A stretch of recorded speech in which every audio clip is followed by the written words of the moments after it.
Welcome to the weekly market wrap-up. I'm Hannah Bernard. Markets brushed off a two-day losing streak on Thursday after a high-profile rally on Monday catapulted the Nasdaq above 5,000 for the first time in 15 years and pushed the Dow and the S&P 500 to fresh record highs. Why did traders trash the jitters? Let's find out. The Dow Jones and the S&P 500 avoided their first three-day drop since January, buoyed by optimistic news from Europe as the European Central Bank said it will start its $1.1 trillion U.S. bond buying program on Monday.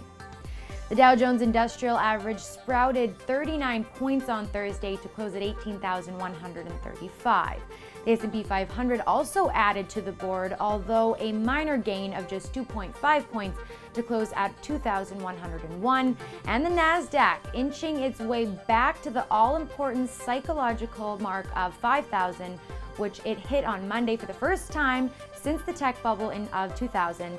The Nasdaq added just over 15 points Thursday to close at 4,982. Now let's turn to Canadian markets, which saw the TSX also pull out of a two-day slide, helped by solid earnings news and an optimistic take on the European economy. The Toronto Stock Exchange popped just over 20 points on Thursday to close at 15,103. The TSX Venture Exchange has not fared so well. Unable to snap its losing streak, it dropped 1.17 points Thursday to close at 696.92. Spectacular news today from one of Canada's largest energy companies.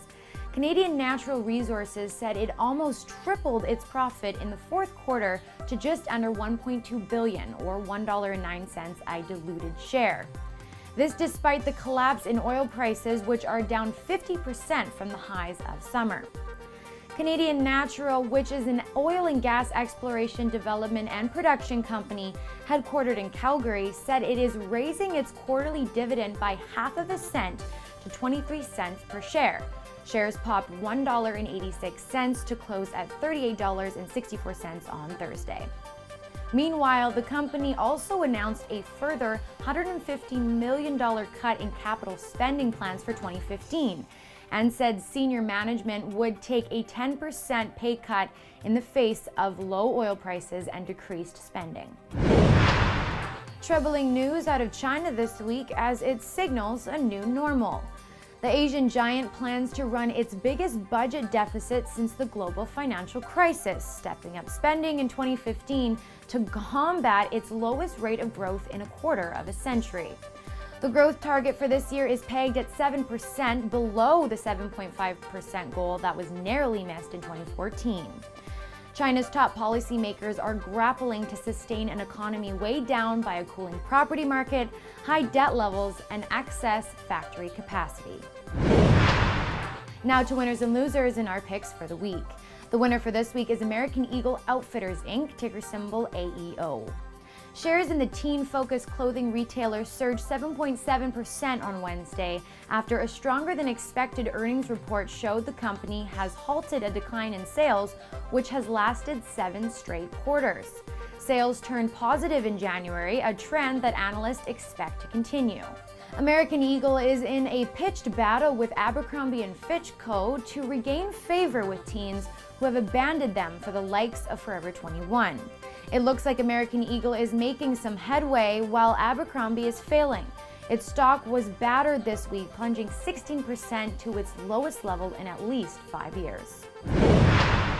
And the loser for this week is the same as last week, Lumber Liquidators Holdings Inc., ticker symbol LL. As was predicted, last Sunday's 60 Minutes episode featured allegations that the company sold flooring with higher levels of formaldehyde than permitted under California's health and safety standards and could possibly make some of their customers sick. Following the broadcast on Monday, trading in Lumber Liquidators was halted.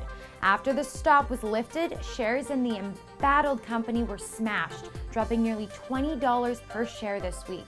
The company has been stripped of over $350 million, nearly 50% of its value in the last 10 days. Ouch. Well, those were our winners and losers for this week, and now it's time to check in on the gains that you could have locked in by following the weekly watch list from Robert James and Viral Stocks.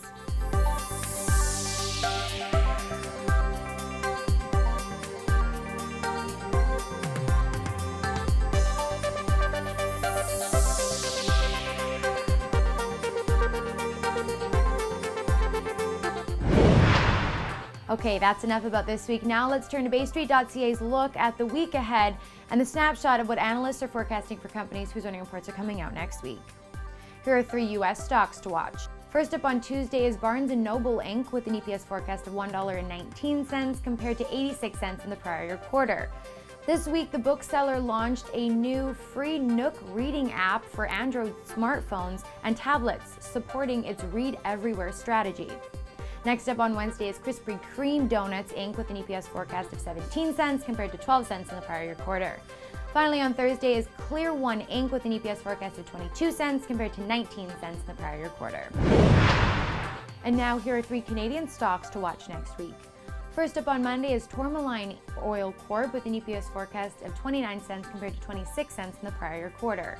Next up on Wednesday is Tahoe Resources Inc. with an EPS forecast of 13 cents compared to a loss of 7 cents in the prior year quarter. Last month, Tahoe bought Rio Alto Mining in a cash and stock deal for $1.4 billion in a bid to expand its presence in Latin America. Finally, on Thursday is Empire Company Limited with an EPS forecast of $1.23 compared to 84 cents in the prior year quarter.